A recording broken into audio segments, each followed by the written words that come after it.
Welcome to the Freedom Road Socialist Organization Chicago's May Day weekend event.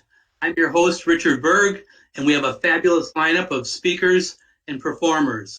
We're conscious about digital events, and so we're going to be concise and great. On behalf of Freedom Road, we hope that all of you are safe and well, and that your loved ones are safe and well as well. So happy May Day. May Day is Workers' Day all over the world. It's International Workers' Day. It's the holiday that workers celebrate Labor Day everywhere in the world except here in the United States and Canada. So happy International Workers' Day. It's ironic that this is something that started here in the United States, here in Chicago, yet it's not celebrated here. Kobi, who's going to speak a little bit later, will tell you a little bit more about it. But Freedom Road would like to salute the Illinois Labor History Society, which pushed the labor movement to start recognizing May Day here in Chicago, and also to salute especially the immigrant rights movement, which brought back May Day to the working class in 2006 with a march here in Chicago of over 1 million people. The original May Day was a movement of labor and immigrants, Bohemians in the lumber yards, Irish in the train yards, Yiddish workers and Yiddish women workers in textile, Germans in the breweries, and well, everywhere. In the end, in the end of the first May Day, one man was killed in his cell for organizing a union. 3 others were sentenced to prison, and 4 were hung. But this did not end May Day. We continue May Day to this day by events like this. But less than a decade after that first May Day, Eugene Debs was organizing railroad workers into a big national union. And after that, he organized around socialism. William Z. Foster organized meat packers and steel workers here in Chicago. And after that, he organized around communist ideas. Lucy Parsons kept a lot of this alive. She was the widow of the main English-speaking martyr, Albert Parsons. She was a part of all these events. And she kept the idea of May Day and the first International Workers' Day, the fight for the 8-hour movement, industrial workers organized around industrial demands, and it made a big difference. So now, we need to keep this going. We need to keep it going ourselves by driving forward the class struggle. And today's events and today's speakers will talk about exactly that. Our first speaker is Aislinn Pulley, who is, I don't know how to describe her except a force of nature. Aislinn was a co-founder of Black Lives Matter, household word across the country right now. She's the co-executive director of the Chicago Torture Justice Center, established when Chicago was forced to pay reparations for Chicago police torture of hundreds of Black and Latino men and women. Famously, in 2016, Aislinn found herself on Time magazine when she declined a meeting with President Barack Obama, saying that there was no meaningful discussion around police crimes and institutional racism that fuels it. So give a round of applause, or a virtual round of applause, or whatever we do here, for Aislinn Pulley. Hi, thank you. Just for clarification, I'm the founder of the Chicago chapter of BLM, so not one of the 3 who founded the Black Lives Matter as a global entity. So now, we're in a very interesting and historic moment. As mentioned, Chicago has been called the birthplace of the labor movement in the United States, and over 100 years ago, on May 1st, 1867, thousands of Chicago workers participated in a general strike demanding an 8-hour workday. The general strike lasted over a week and included thousands of workers, including Lucy Gonzalez Parsons, which was previously mentioned, and of course her husband, who ultimately was one of the 4 scapegoated in response to the Haymarket riot, and was hung.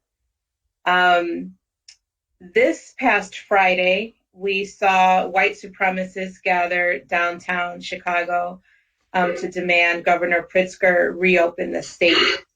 Among the many signs that were there, we also saw U.S. flags, as well as signs containing phrases in German, which once translated were phrases that were displayed over concentration camps during World War II, including Auschwitz. Right now, we have, as a result of this pandemic, we're experiencing massive unemployment, the likes that we haven't seen since the Great Depression. Right now, at least 26 million people have filed for unemployment over the past 2 months. And we are nowhere near the end of this pandemic. Scientists are estimating that we probably won't see the absolute end for a few years.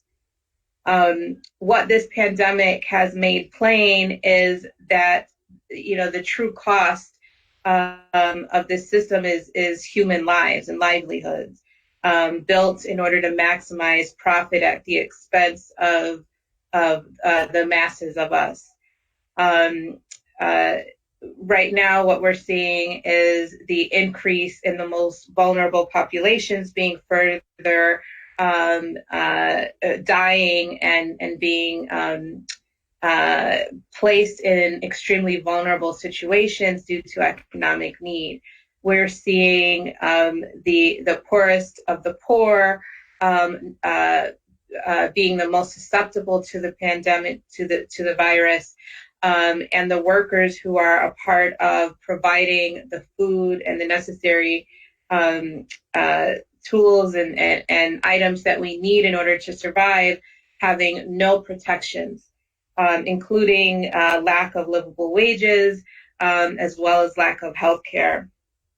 What we're also seeing is that among the working poor, Black workers are experiencing some of the most harm. According to the Bureau of Labor Statistics, Black and Latinx workers are more than twice as likely to earn poverty level wages compared to white counterparts. And we're seeing that play out throughout this pandemic. What we also are seeing, though, which is incredibly important and something to highlight, particularly now because of May Day, is also historic resistance that is happening. We have seen workers striking. We have seen the calls for a general strike. This past Friday, while there were protests downtown and counter protests were being organized by the nurses union. And this was just one protest in a string of week-long protests that the nurses union had organized throughout the city. In addition to that, Instacart workers, Amazon workers, Target workers, and other workers called and were participating in what they termed the general strike on May Day. We've seen striking workers, particularly in Chicago, and Amazon workers strike and successfully win demands throughout this pandemic. And so while we are seeing the exposure of the blatant hypocrisy of this country and the true nature of capitalism, we are also seeing resistance that has not stopped and that has been building. And in this moment of incredible inequality and incredible depravity, and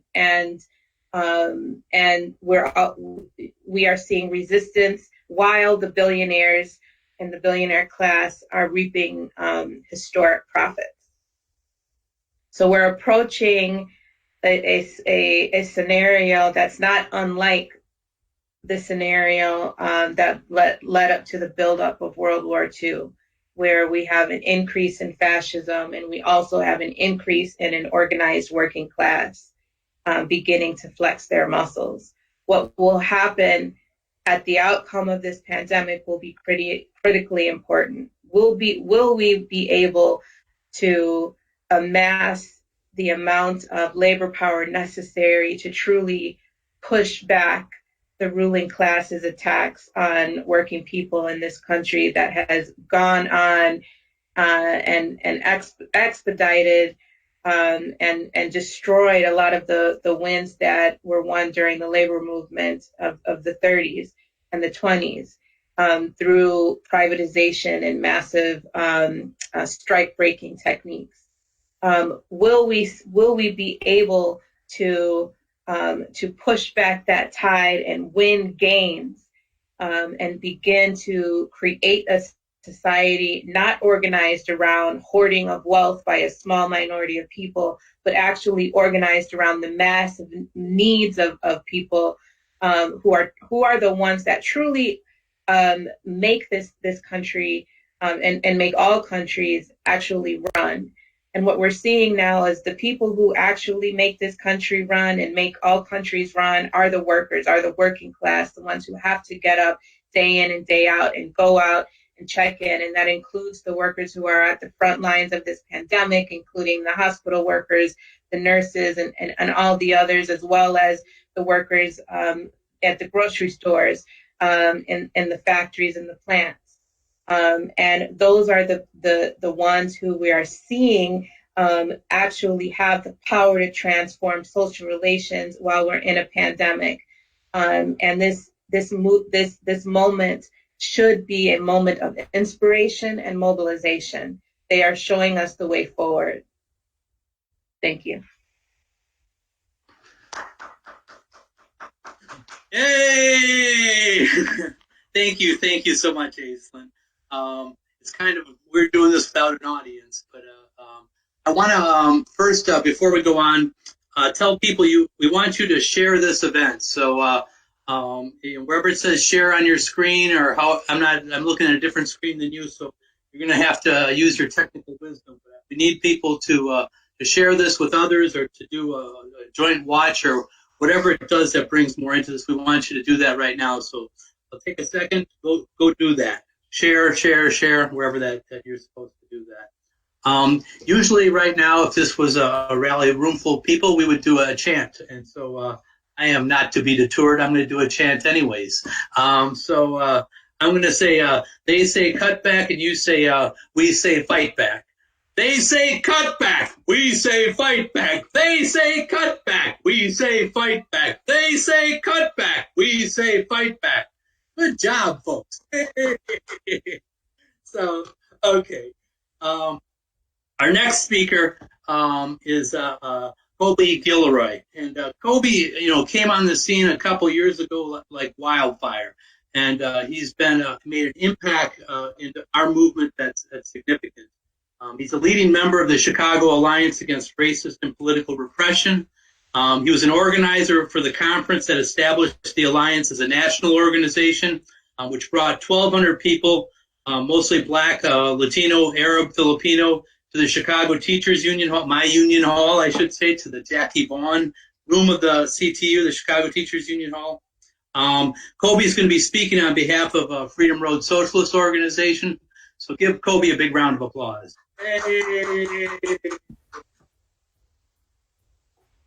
Okay, hello everybody. I don't know if I'm live right now. I've been told to speak nice and loud, so that's what I'm going to do. Also, if you're looking for the share button, it's to the right of the comment button on your phone or on your screen. So I'm going to start with some poetry. I haven't named this poem yet. I wrote it recently, but yeah, I'm just going to read it off the screen.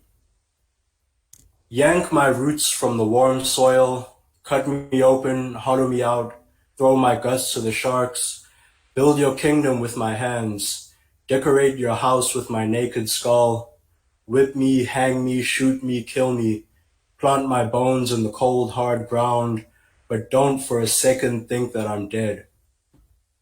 Burn me, throw my ashes to the wind, watch me come back as a sandstorm.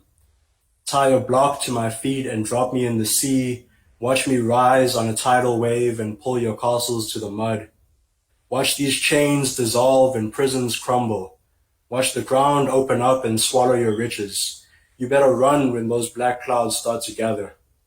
I am the flood and the fire.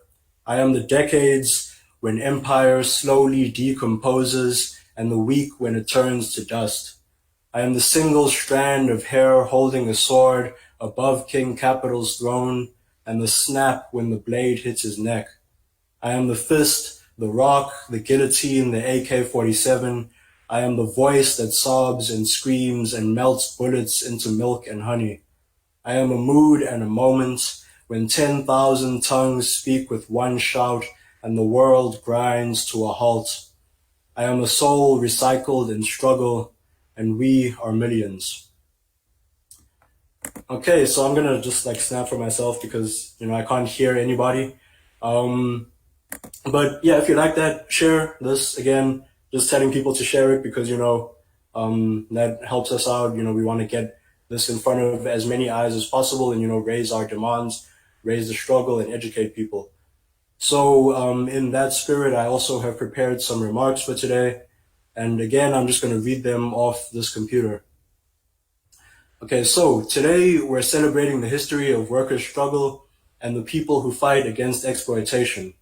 Throughout history, every single improvement to the lives of working and oppressed people has been fought for tooth and nail by the workers and oppressed communities themselves. Oppressors give nothing for free. Untold numbers of enslaved Black people died in rebellions and other forms of resistance against slave owners. Yet US history books often depict slaves as passive observers being liberated by kind-hearted white people. The narrative around labor rights in this country faces the same historical erasure. Very little is said about International Workers' Day in American education and mainstream media. A lot of people in Chicago don't know that Workers' Day started in this city in 1886 when thousands of workers gathered in Haymarket Square to demand an 8-hour workday with no reduction in pay. Hundreds of thousands of workers across the country, around 40,000 in Chicago, went on strike to end the ruthless 12, 14, or 16-hour days that people were forced to work in order to survive at the time. The rally in Haymarket Square on May 4th was a response to police violence against striking workers, organized by a group of anarchists including Lucy and Albert Parsons. Eventually, Chicago police tried to disperse the rally, which had been peaceful until that point. Someone threw a bomb at the police and they responded by shooting indiscriminately into the crowd. Of course, that wasn't the end of the police response. For months, police cracked down on union activity, but during this campaign of police harassment, unlawful arrests, vandalism of union offices, workers kept fighting for their demands, and that's how the 8-hour workday was won. Not given, but won. It's important to make this distinction because US history is written by corporations. So the 8-hour workday and other working class victories are depicted as things given by bosses and the government, when the actual historical record shows that capitalists would rather have their workers killed than exploit them less. During the COVID-19 crisis, we're seeing this bourgeois erasure of history happen in real time. A common mantra of corporations and establishment politicians is, we're all in this together. Millions are losing their jobs and might lose their housing. We're reaching levels of unemployment we haven't seen since the Great Depression, and those who are working have to petition, demonstrate, and strike for hazard pay and protective equipment. But those living in mansions are telling us that we're all in this together. To those who are rich and white, this quarantine is a forced vacation. It's working class people, particularly Black, Chicano, Latin, Indigenous, and other oppressed communities who are feeling the impact of this crisis. The myth of togetherness doesn't hold up when Black people make up 30% of Chicago's population and 70% of its COVID-19 deaths. Or when corporations get trillions of dollars in bailout money while some people are given a check that might cover a month of rent. This myth falls apart when the US government uses China as a scapegoat for its own failure to protect people, inciting racist violence against Chinese people and other Asians in America. When the government was warned of how bad the coronavirus would get, while China and other socialist countries instituted lockdowns, ramped up testing, built temporary hospitals, and diverted production of other things to production of masks, US senators sold stocks because they knew the economy would crash. And now that many more people are dying of COVID-19 in the US than any other country, they're blaming China. For years, working class people have pointed out the inadequacy of the American healthcare system. And now hospitals are overwhelmed and unable to care for everyone who is sick, and nurses and other staff are working without adequate protective equipment and hazard pay. Organizers have been fighting against police repression, deportations, and mass incarceration for decades, and now prisons, jails, and immigration detention centers have become epicenters of COVID-19. US politicians and big businesses want us to blame China so we don't see how they are responsible for the impact this crisis is having on the lives of working and oppressed people. Not only do capitalists want us to ignore how their system of putting profit over people has endangered our lives, they want to put us in even greater risk by reopening the economy while communities have not even begun to recover from the pandemic. Fascists are being spurred on by Trump and other Republicans to harass nurses and other essential workers and hold armed demonstrations inside government buildings. Their goal is to force others to go back to work so that things can go back to normal for them while we continue to die. And that's the problem with any idea that things will go back to normal. This current situation is an escalation of what is normal under capitalism. For centuries, normal has meant exploitation of the masses for the profit of a few. Normal has meant many people living without healthcare, homes, employment, and education. Normal has meant Black and brown people being the hardest hit and most neglected during natural and man-made crises, like Hurricane Maria in Puerto Rico, Katrina in Louisiana, the recession in 2008, all the way back to the Great Depression and earlier. We don't need to go back to normal, nor do we need unity in the abstract form of thoughts and prayers from politicians and singing montages from celebrities. What we need is unity of working and oppressed people in the fight for systemic change. The struggles for safer working conditions and an end to exploitation, for the freedom of incarcerated people and against police repression, for the improvements of healthcare, education, and living conditions in our communities, and for housing rights for tenants, are all linked to the need to end capitalism and build a society that prioritizes people over profit. We have to stand in solidarity with each other and with workers all over the world who are hurt by US imperialism. The history of struggle against exploitation and oppression shows us that we must fight for the world we want to live in. We must fight for something better than what was normal. We must fight for socialism. All power to the people. Thank you.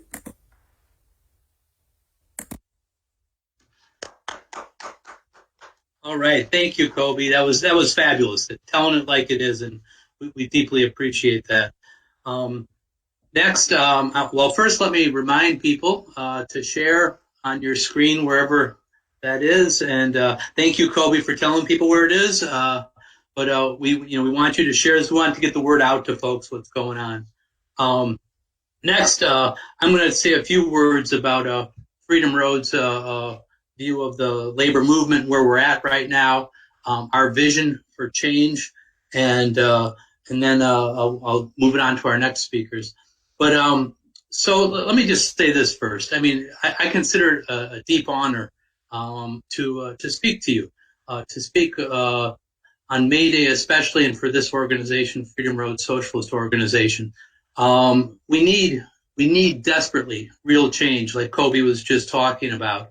And the people who are watching right now, I believe, are the people to make that happen. And even though I can't see your faces like on a normal May Day program, I know who's out there.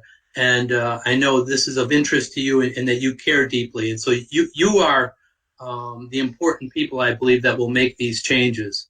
And so I appreciate you for being in on this, for listening into our program today. And I appreciate the organizing and the work you've done and you will do in the future. So first, I want to say something about what the Freedom Road calls the strategic alliance.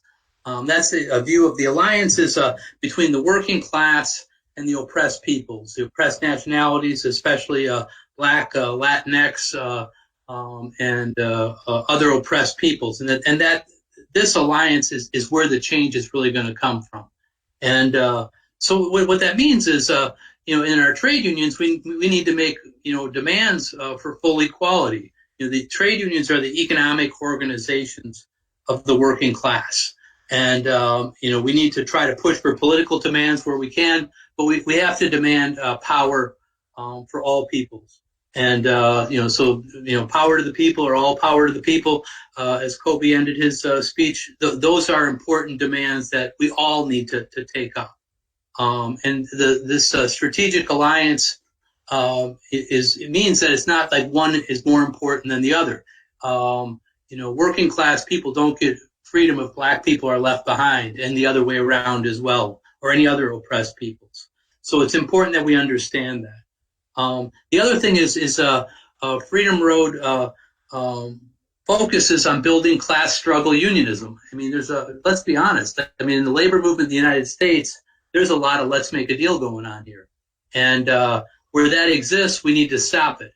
I'm proud to be a member of the Chicago Teachers Union. I think our union is out front in making demands on the government and walking the walk, saying that we need a nurse in every school and being willing to go out on strike to make that happen.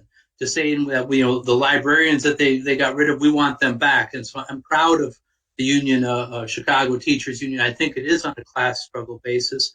And there's others too. I would point out the United Electrical Workers Union and some of the things they've done around the warehouse workers. You see class struggle in the general strike that Aislinn talked about earlier, and the demands that we need. The bosses give us nothing without a fight, without a demand, and so we have to be the ones to make those demands and to lead those fights. And I would also mention that you're going to hear from Kathleen in a little while, but SEIU Local 73 is a union that has turned the corner, and they've recently they worked with our union and went out on strike with the Chicago Teachers Union in this historic strike where they represent many of the SECAs and other workers, not the teachers but other support staff in the classrooms. They threatened to strike at the Chicago Park District, and this is a large public sector union that started to mobilize its members and to say, no more let's make a deal, no more let's just try to do PR gimmicks and whatever. Let's make a difference. And this starts with getting the militants together, the minority of people, maybe the militant minority, getting them together and saying, let's come up with a program. What is it that workers will move on, and organizing and fighting back around those things. Right now in the COVID time, you see that the Teamsters have not always great leadership on top. I've spent a long time with the Teamsters Union. Another day we'll tell you about it.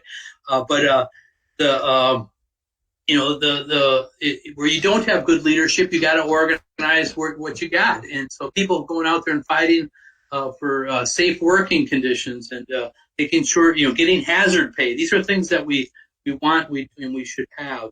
In closing, I don't want to take too much here, but in closing, I want to say that coming out of this COVID-19 crisis, we're going to have a heck of a fight. All these stock market going down, and if you look at the budget, public sector budgets, federal, state, local, any government agency, the deficits are huge right now.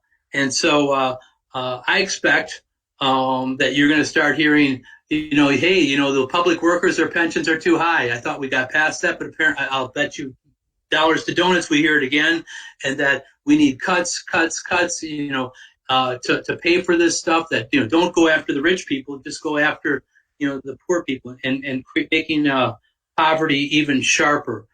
So we need to organize to fight against that. To say that we don't need less public sector, we need more of it. We need more services, and we need the rich to pay. I mean, part of that in Illinois, we're talking about a progressive income tax or fair tax. That's not enough. We need more. We need to really start making the people that have made all the Trump tax cuts, the people that make the trades on LaSalle Street, we need to go to where the money is and bring it back to the people. And finally, in the private sector, the private sector is where most of the jobs are. And so the unions there need to start taking a class struggle approach. I mentioned United Electric earlier, and others in the healthcare industry have done good work. We need to support that and continue the fight. So thank you so much for that. I hear the applause. Hey! So anyways, I have the privilege next to introduce a very good friend of mine and one of my co-workers, Jhoanna Maldonado. And, I got a decently long introduction here for her, but I also got to tell a quick story. Jhoanna was, we were getting ready for the first charter school strike in the history of the United States. And Jhoanna lives in the same neighborhood where I was organizing a school, a Cerro Fuentes. And we had all the workers out there, all the teachers out there beforehand. It was a cold, cold day, and we were going to leave with the parents and talk to them. But at a Cerro, you have to go into school. The teachers had to go in and punch in 45 minutes before class starts. So, I'm out there, everything's going good, even though it's slow because it's so early. And then all the teachers just disappear into the classroom. So I'm out there with all these administrators and just by myself with a sign and a big pack of flyers and my Spanish isn't so good. People that know me well know that, but I try my best and talking to parents. And then all of a sudden, out of nowhere, comes Jhoanna, who just happened to live in the neighborhood and started school a little bit later that day and worked at a different school, worked in not for a charter school at all, but came just to help those sisters and brothers. And that spirit of solidarity, and it helped my butt out too, because she speaks Spanish really well, and turned a lot of parents around, and we did have a successful first charter strike at Acero. So anyways, I had to tell that story. But Jhoanna Maldonado is the daughter of factory workers from the Dominican Republic and Nicaragua. She's a proud graduate of the Chicago Public Schools. For 8 years, she worked as a teacher in CPS, where she organized on the west side as the CTU delegate during the strike. She fought against ROM's school closings. She was at Bethune Elementary, one of the 54 schools that were closed in 2012. She then transitioned to Yates Elementary School, where she has worked with staff to save the school. Yates lost hundreds of students in the last decade due to gentrification and austerity. Our union and the staff was able to work to make it one of 20 sustainable community schools. Jhoanna has also worked on building our political power. She worked and helped get Delia Ramirez elected as state representative, where she is fighting alongside the working class. As a part of the 33rd Ward, United Working Families, she was the precinct captain and worked with amazing organizers from all over the city to elect a Democratic Socialist to City Hall, one that supports CPAC, I might add. Recently, she was hired by CTU as an organizer right before the historic 11-day CPS strike to fight for school social workers, nurses, equitable and adequate resources for the public schools. During the COVID-19 pandemic, she has worked tirelessly to move members into mutual aid work that is inclusive of undocumented families. She has worked on right to recovery with the United Working Families to ensure that the rich don't bury us in even more poverty than when the pandemic passes. Give a big round of applause for my friend Jhoanna Maldonado. Hey! Thank you, Richard. And I really am thankful for being here and you guys having me on. And so I came onto CTU staff right before the strike, and we've been fighting the same thing since I became a teacher in 2011. And what drew me into teaching was that we were fighting for the schools that our students deserved. And as Chicago Public Schools student and having cousins growing up in the city, I knew that all of our education wasn't the same.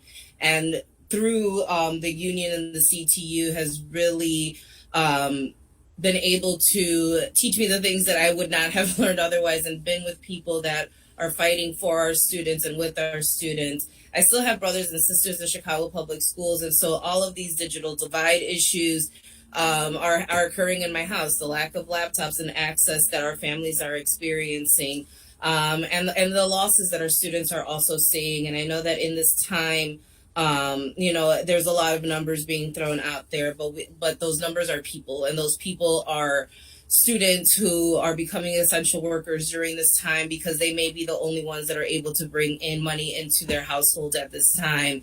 DACA recipients also being those family members that are the income drivers at this point for many households. And so like this pandemic has uncovered a lot of the things that we have already been fighting for. Had they been in place, would have been things that would have been easier to be able to overcome a situation like this. And nonetheless, we have our members through the different organizations and parts of our union that have been working harder than ever during this time to help our families. We have the CTU Housing Committee, who is, meeting weekly, trying to figure out who are families that are experiencing issues with their landlords, or how to handle mortgage companies, and helping those family members that need either language help or just access to information. So we devoted a page on the CTU website to resources that our teachers can share with our students, alongside with like, how do you talk to families about what is going on? Because we know that like all of these things are going to affect us as we come back into the buildings, and that our families right now, if they can't access homework, that's one thing, but if they can't access food, that's even more important. And how do we bridge that communication with our teachers and our families, so that people are not left behind, and so that for those relationships continue to build through time. We're seeing through the Latinx caucus, they put up together a webinar as well, and thinking about the fact that our students who are maybe undocumented, maybe the ones that are that have the hardest time accessing digital information. So how do we get this information to them by we have to do things the way we've always done them. And even though we can't do it in person, we can create flyers, we can create resource lists, and making sure that they know what work is being done. And so sometimes our politicians who Richard mentioned, we have Delia Ramirez, Rosa Rodriguez, Carlos Ramirez Rosa, who are progressive, who are socialists, who are doing the work that we put them there to do, but that's also not enough, right? We know that like we have to bridge those communications between what is happening in the political realm and in our students and our families' bedrooms and living rooms, to mobilize and to help them. And so teachers have done an amazing job at fundraising thousands of dollars overnight, but there's not enough mutual aid in the world that's going to dig us out of this, right? And so while we are creating these relationships and building these safety support nets for each other, we are also looking at how do we build politically. Now that we have some people that we know that they understand that my dad is married to somebody who's not receiving a stimulus check, and that we have people who this government is not taking care of and not thinking about it for like a second. And so we have to be there to speak up for those folks who we know need our help the most during this time. They're not Trump, and we know that he's dealing with this terribly, but just because he's not, because Lori Lightfoot is in him, because Pritzker is in him, that does not make them perfect. And so there are a lot of things that we need to rise up to continue to demand, as we always have, because they're already thinking about how they're going to take away, right? How they're going to alleviate this problem for themselves, and they can't do that. There is no return to normal, because the normal that we had wasn't working anyway. And we have to be thinking as a union and parents and families, like, what does school look like when we go back to this? Is it in shifts? Is it, a blended program? What is it that we really need to be thinking about right now? And it's really recreating an opportunity to think of, how do we reach students through culturally relevant curriculum? How do we reinvent a system that we know that has been failing students and families for so long, in this time where we are building political power, where we are building power within our union, within our members, and doing that alongside of each other. And so we will continue to do that work. And I ask you, like I ask everyone else, reach out to 3 to 5 people and talk about what's going on, talk about how we're going to push back. And if you hear about, a caravan, there's a caravan coming up on May 7th that we want folks to come out to, in order to show that this isn't about these protesters who yelled at me and told me to go back to my shithole country when I went down there to counter protest on Friday, but to show that we are more than them, to show that we are united, and that we are doing this in solidarity for all of us. And I thank you guys for being here today. I think that's my time. Yay! When education is under attack, what do? Stand up, fight back. When education is under attack, what do? Stand up, fight back. There we go. All right. Thank you. So, thank you, Jhoanna. That was fabulous. So everybody hit the share wherever it is. Also, I want to make a quick announcement that Freedom Road, along with many others, are involved in organizing a protest of the Democratic National Convention, which will occur in August, and we think it'll occur in August in Milwaukee. And this COVID thing is making this all crazy. But the bottom line is, we got a batshit crazy president that we got to get rid of. We know that, but that we're not fans of neoliberals, and we're not fans of the same old. And the way to get rid of a batshit crazy president is to organize people around our issues. And so that's what we're doing. We're going to go and we're going to talk about community control of the police. We're going to talk about trade union rights and all the other things. And we'll be talking more about this to you going forward. But I wanted to put that on your agenda. And some of the attacks that are going to come when this COVID stuff starts to wind down, we're going to be addressing there as well. So the share I mentioned is especially important right now because we've got a real treat for you.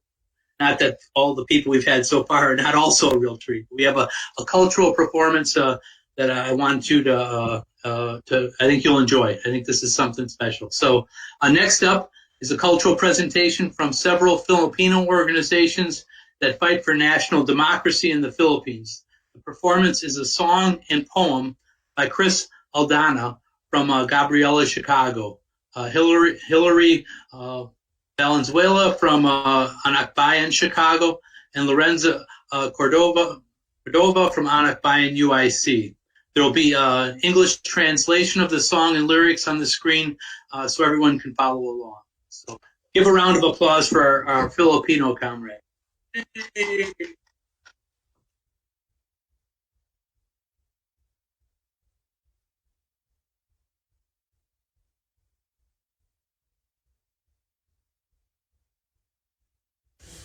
This next poem/song is called Filipino Section. We've remixed it with a Filipino protest song from the Marcos era.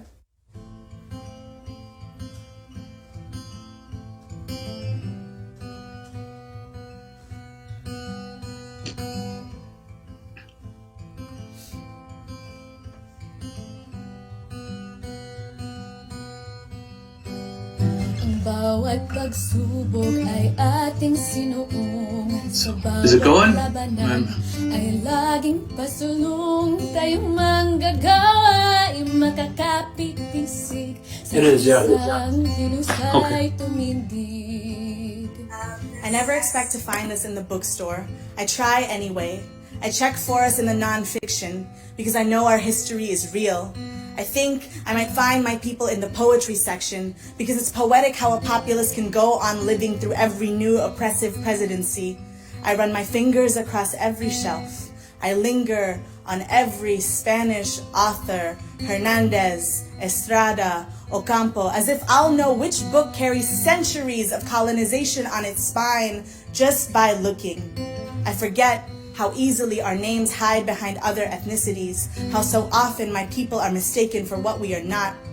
You only have to hear our names to know.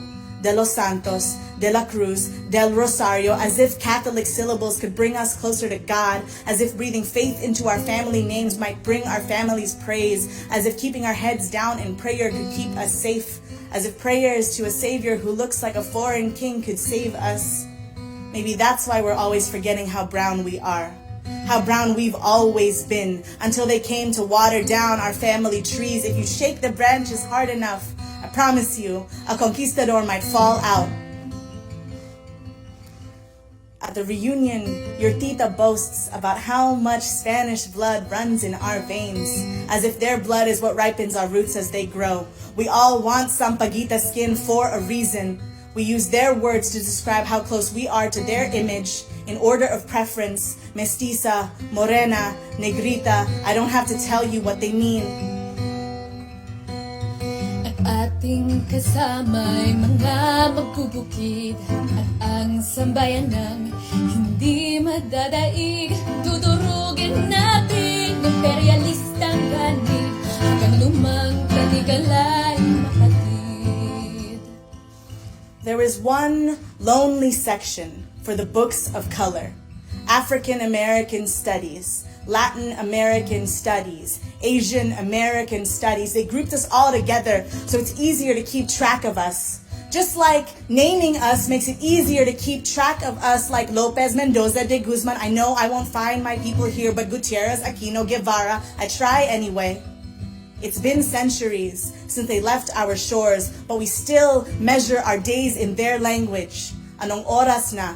Well, it's 5:30 King Philip, 7:30 time for evening mass. How can colonization leave you when its hands built your houses of worship, when its tongue defines your time, when it named you Sanchez, Garcia, Reyes, when it named you Philippines? Sa daan doon ng dakilang pagkakaisa, sa daang taon, mabuhay magkikibaka. Sa daang taon ng ating kusang magawa, sa daang taon sa pananagumpay ng digma, sa daang taon, mabuhay ang manggagawa. Sa daang taon, mabuhay ang manggagawa. Mabuhay ang manggagawa.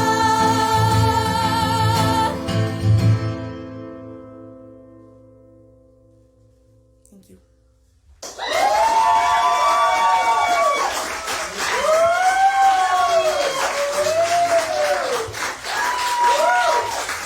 This is our last piece.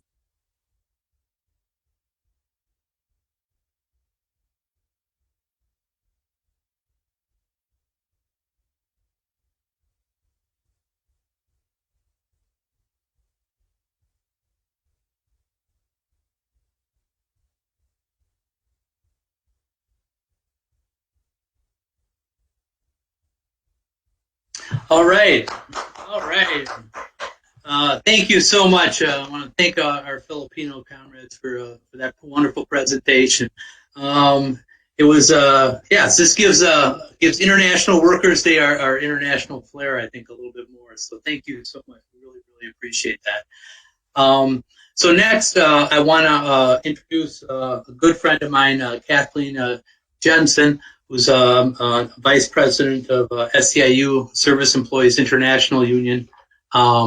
And I've known Kathleen. I was trying to remember when I met you, and I don't, Kathleen. We've known each other for some time, but she struck me as a very thoughtful person who has great instincts, especially around trade union issues and working class issues.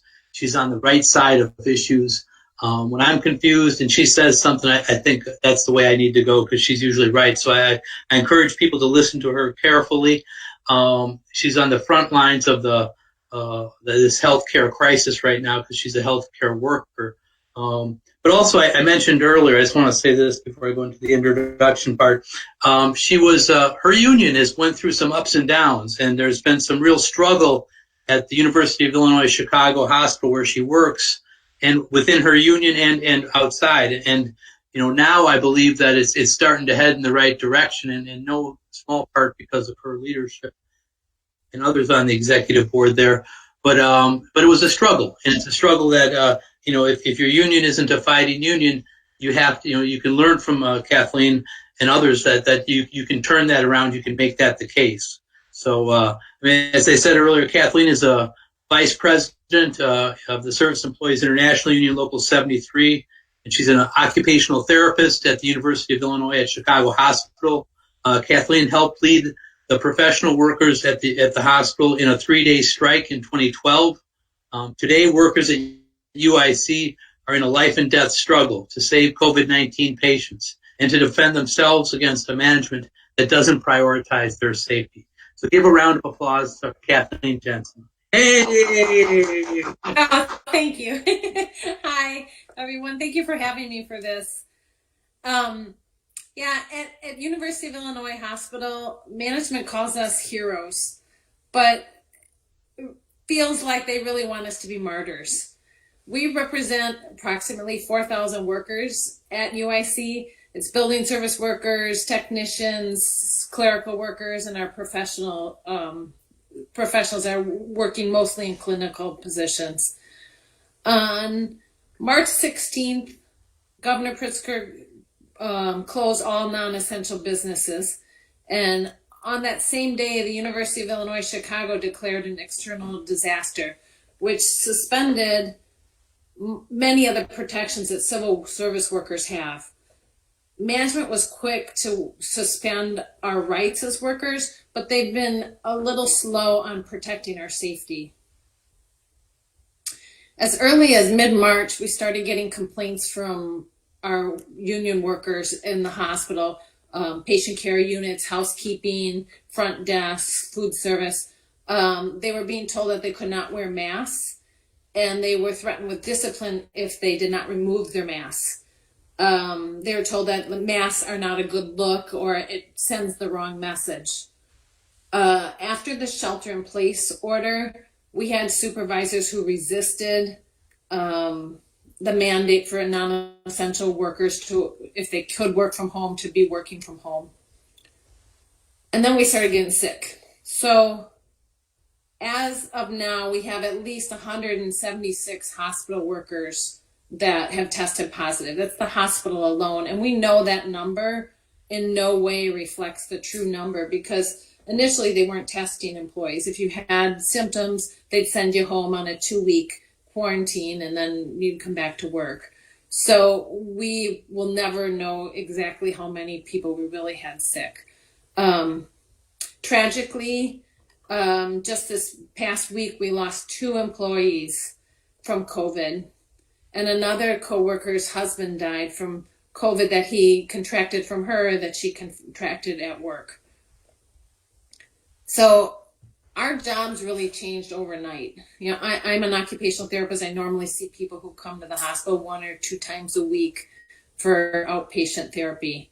But many of our occupational therapists and physical therapists, including me, were reassigned to jobs, including working as nurses' assistants, running a staff housing operation for workers afraid to take COVID home to their families after working a whole shift in a COVID unit.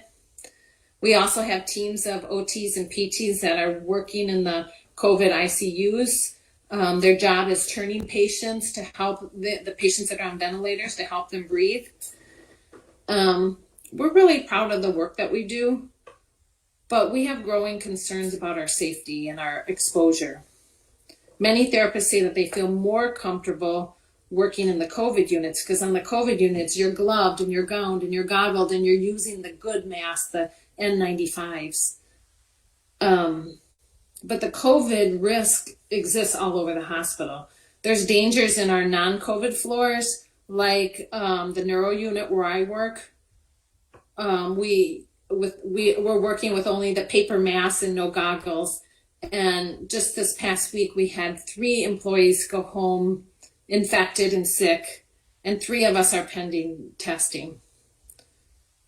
So we've fought to make management meet our demands that include universal PPE standards for the entire hospital, and for COVID testing on demand for employees, whether they're symptomatic or not. We have won some concessions. We've won hazard pay, rotating schedules so that people are allowed some time for rest, and more PPE, but it's been a battle every step of the way. When the gravity of this situation started becoming obvious to me, I kept thinking about the labor leader, Mother Jones. Before she was known as Mother Jones labor leader, she was Mother Jones housewife and mother of 4 she was mother of 4 small children. living in Memphis, Tennessee.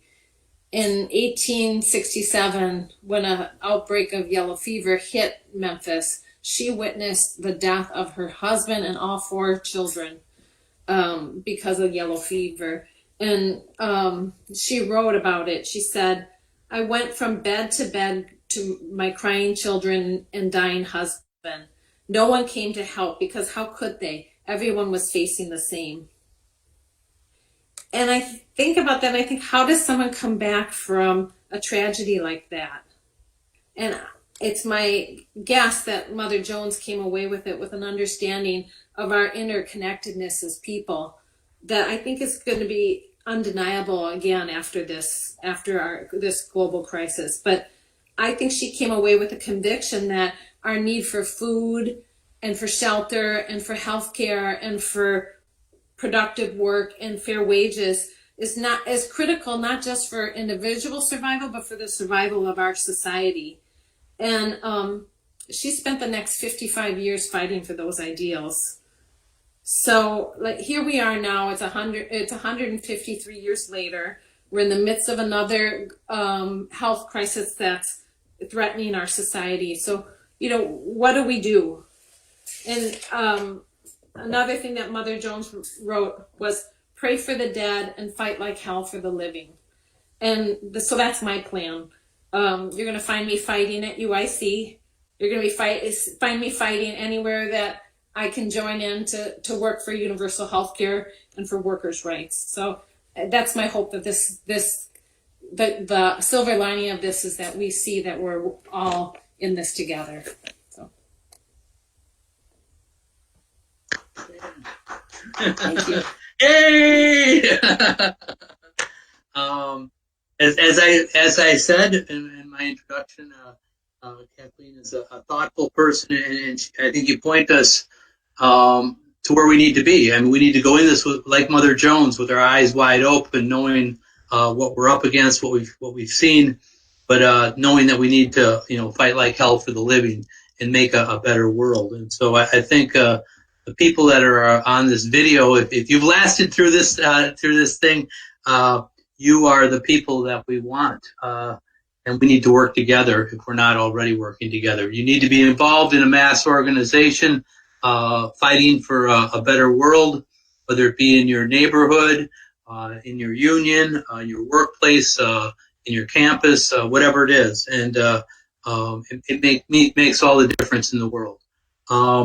Just to say, usually we pass the hat right now. And so you guys are lucky because I can't reach through the screen to get into your wallet. But I want to encourage everybody on here to make a donation to Fight Back News, Fight Back newspaper. That's what we do to get the word out.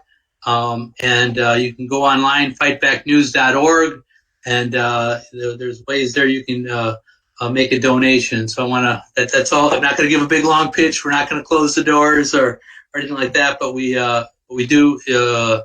Whatever. The other side has oodles of money. All these protests in Springfield and Chicago about go back to work and, crazy people. We don't have the money that the billionaires have. They're not out there, by the way. They're sending other people out there. They're hoodwinking folks. The other thing I want to say is if you have questions about Freedom Road or you want to join Freedom Road, you should do that. You can go online to FRSO.org, and there's places there you can click to get links to ask questions, and we encourage you to do that. We're winding down, but we got a fabulous surprise big finish, which I want everybody to hold on for.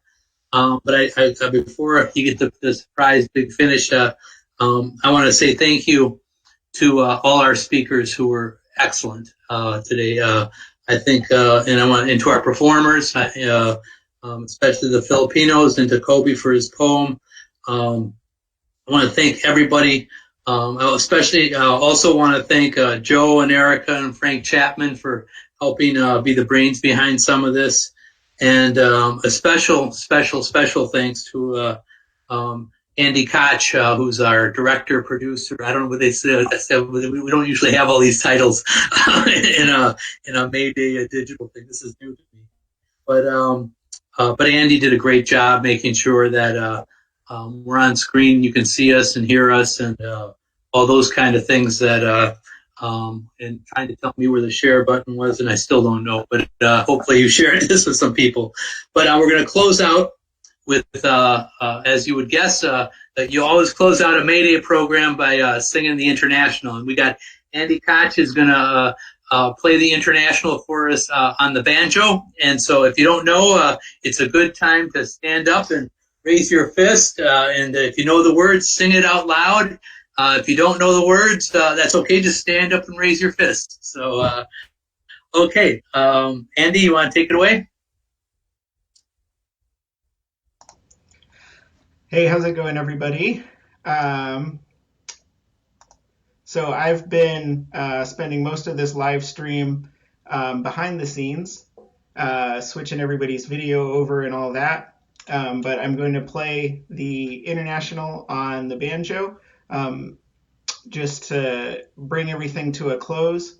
I did this last year for our live forum on May Day. And it was a lot easier because I could hide behind everybody singing. I basically just had to kind of strum the chords. So this is a little more putting me on the spotlight than I'm comfortable with, but bear with me, and hopefully it'll go well. So for those of you who don't know, the International is a left-wing anthem, a rallying song. It was originally written by Eugene Potier, who was a participant in the Paris Commune. And that was the first time in history that the working class seized power and started to build a socialist society. It was tragically crushed by the ruling class of that time, but their memory lives on when we sing this song. Later on, so he wrote the lyrics. Later on, another Frenchman named Pierre de Guiter wrote the melody that we know today. And so those two, the lyrics and the melody joined together and was picked up by socialists all over the world. And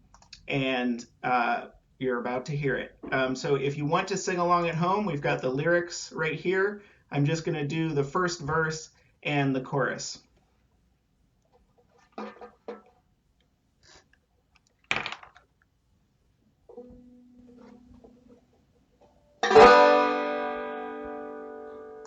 Just adjusting the audio levels here. All right.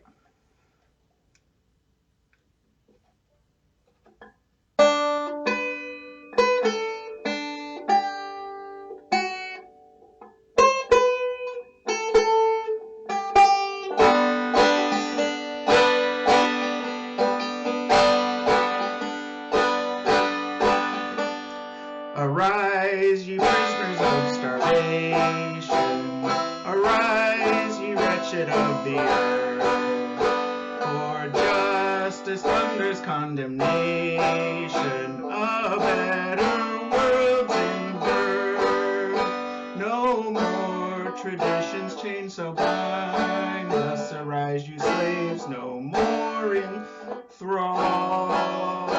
The earth shall rise on new foundations, we have been taught we shall be all.